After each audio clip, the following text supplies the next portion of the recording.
If you think Goku's actually turned a new leaf at the end of Z and become selfless, then I'm afraid you might be wrong. Hey guys, MasakoX here.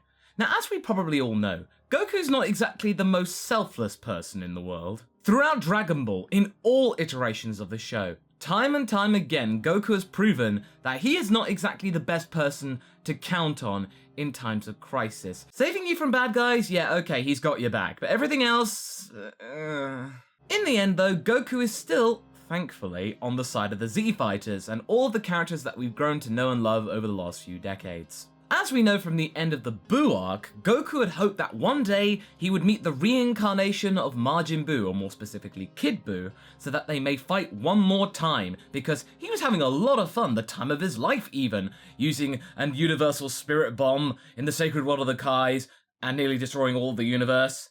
Yeah, that was a lot of good fun. And 10 years after that near obliteration of pretty much everything, Goku got his wish. Goku met a young kid named UUB who had a similar energy signature to Kid Buu. Once he was actually able to confirm his thoughts and actually find out that UUB was indeed the reincarnation of Kid Buu, he leapt on that chance and decided to then from that day forward to go back home with that boy and decide to live with him and his family from now on. I'm not gonna lie, it must have been a real kick in the teeth for pretty much everyone in the main cast that their Lord and Savior, the main character, just eschewed them for something better. Just like that. Just going like, oh cool, you're strong. Okay, I'm gonna go now, bye. Ridding himself of all responsibility and family ties just for one kid he's only just met. I still remember the scene when Pan found out about this and was running over to Goku crying her eyes out at the thought that, oh, she was going to be training with her grandpa for the rest of her life, but not now? Just, he's gonna go? That was so sad. And yeah, I know, granted, Goku does know instant transmission and can fly all the way around the world, so distance isn't really much of a factor, but still, it's the principle of the gesture.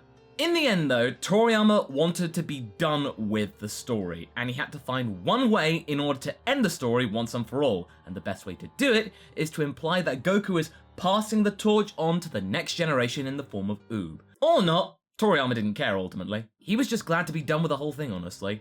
Just take a listen to this little quote. So my starting point for the Buu arc was, this is the end, so I'm gonna draw whatever I want. I always liked dumb gags, so I made things comical, with the Great Saiyaman and Gotenks and whatnot. It wasn't until immediately before the final chapter that I thought up the ending. I needed something that would signal this truly was the end, so I jumped forward 10 years. But I didn't count on the series continuing in anime form, so I bet it was really rough on everyone over at the anime company. When the Kanzenban came out several years later, I added a bit more to the ending. I thought that somehow it just didn't click. I wanted to make it more clear that Goku's battles were over, and that a new generation was taking over. He didn't know about Dragon Ball Super then. Or GT. Or pretty much every single bit of merchandise ever. And speaking of those changes to the actual manga, those can be found on Kanzenshu. I'll leave a link to that in the description. But suffice to say, they're just a couple, but they're actually worth noting. In short, Goku passes on the flying Nimbus to UUB in just a gesture to make it look like, this is indeed passing the torch. I couldn't be more blatant. As well as adding a panel of Vegeta actively stating that he will take charge of the Z Fighters until Goku comes back. Well, I mean, if he ever comes back. Even Herms, the fabled translator of many Dragon Ball Super leaks and actual translations from the magazines over in Japan lately, actually weighed in on this debate with the following quote. It seems clear at this point that neither Gohan nor Goten want that role. I know a lot of people don't like the idea of Goku abandoning his family again, but I don't have too much of a problem with it. For one, it's undoubtedly in character, and it's not like his family needs him too much anymore. Gohan is married and has a kid of his own, and Goten is pretty much all grown up. I've never seen Goku and Chi-Chi having too close a relationship, so I don't think he's doing anything terrible and leaving them alone. Not to mention, Goku has the ability to go wherever he wants at any time, so it's not like he's really going to be out of reach. Pantene's upset, but she can fly all the way around the world on her own, so I'm sure in practice, she can visit him anytime she wants. Before Dragon Ball Super came along, Goku's motive for training UUB was pretty cut and dry. He needed to find a new disciple to train in order to carry over the Z Fighters for another generation, should Goku be unable to fight one day. However, since Dragon Ball Super came along, there has been a ton of additional lore added to the Dragon World, which has actually made this whole interaction a whole lot more complicated. There are now some more clues as to Goku's thought processes before the World Tournament came along. And yes, Goku does indeed have thought processes. Shock horror. One thing's for sure though, UUB hasn't been forgotten. Quite the opposite, in fact. He has been alluded to at least twice during Dragon Ball Super, staggered over the last 110 odd episodes, the second time being the most blatant, and that coming from Dende. So it's clear that Toriyama, Toryotaro, and the writing staff haven't forgotten UUB, and in fact have a little plan up their sleeves that they're not wishing to share with us just yet. Well, the answer to that clue might actually come from Whis. And it all has something to do with power levels. Whis has stated to Goku and Vegeta many times that their bodies are reaching their physical limits, and that there's not really much more that he can do to train them other than just keep on doing what they're usually doing and hope that they actually get their bodies to become stronger, at least physically. So, I'm sorry guys, I don't think we're going to be getting Super Saiyan 7 after all. I know, loads of OCs all over the internet have actually proclaimed this to be so, but I'm afraid that might not be the case.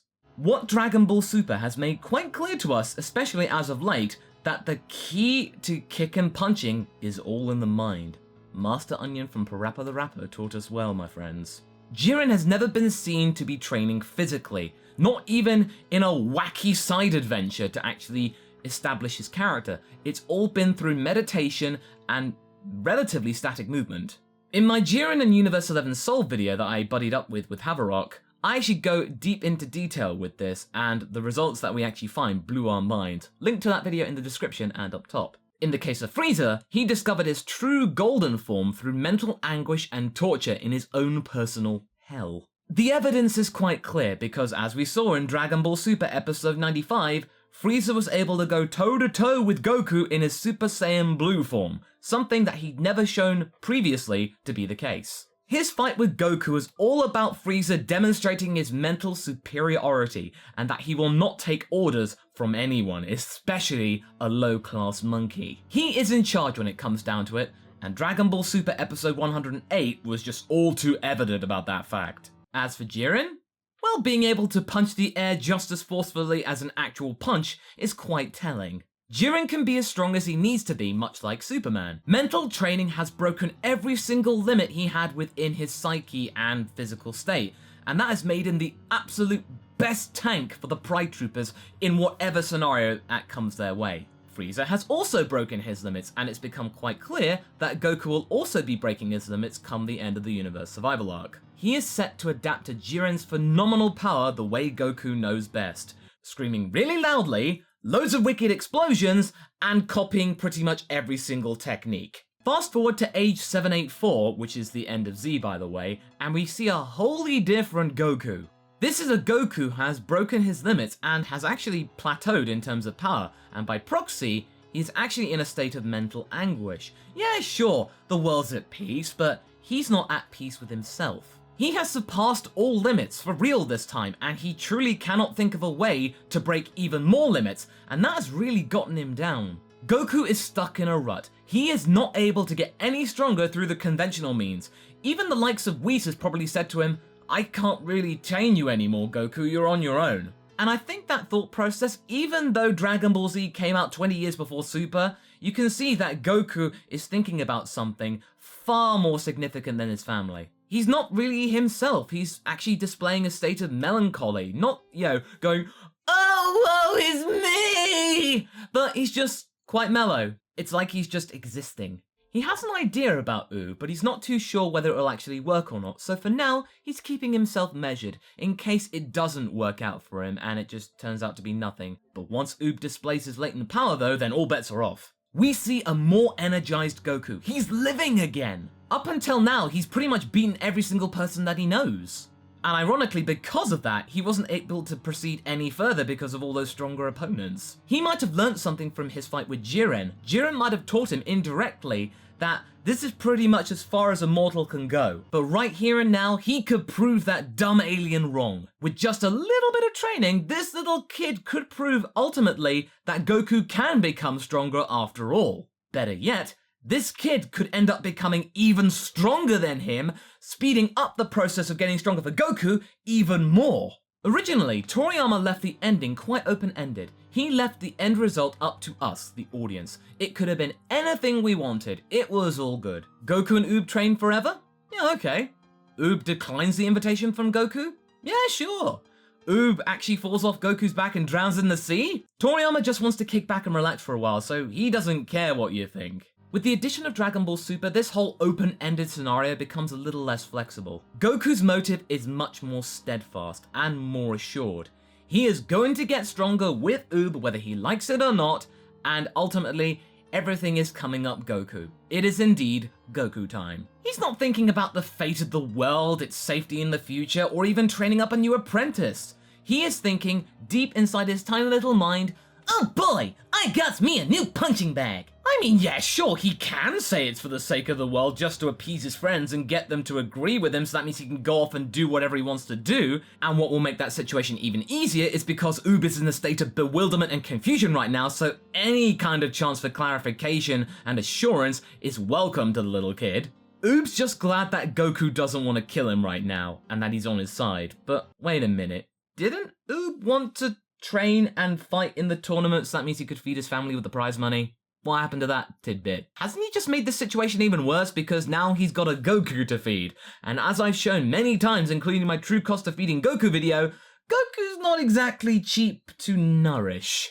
At this point, Goku is putting all of his eggs in one basket. All he can do is just train somebody up and hope with that mixture of youth and magic, it can yield something that will make himself even stronger too.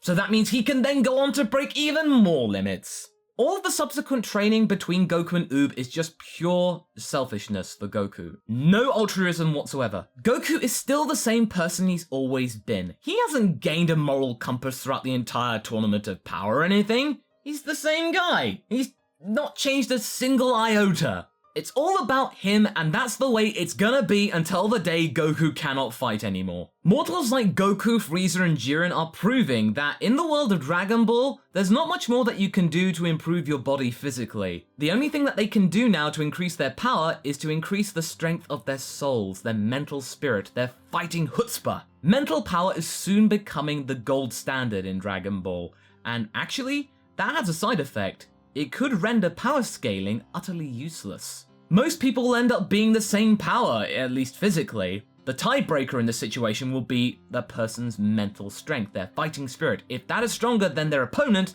then that former person will win. The ending for Dragon Ball Z has become a lot more concrete in terms of its scope. It's no longer the open-ended conclusion we thought it was. Goku is not going to relinquish his grip on power just for the sake of a new generation. He's only going to tighten his grip even more, so that means he can cling on to power and still be the strongest person in all of the Omniverse. He's just using UUB as a means to an end. Man, I feel really bad for that kid now. And also, when you take into account the time when Dragon Ball Z was written, at least the ending of it, Goku and Toriyama shared something in common. They both left their respective attachments for something better. Think about that. So what do you guys think? Do you think this idea has legs? What other ways do you think Goku's journey could end?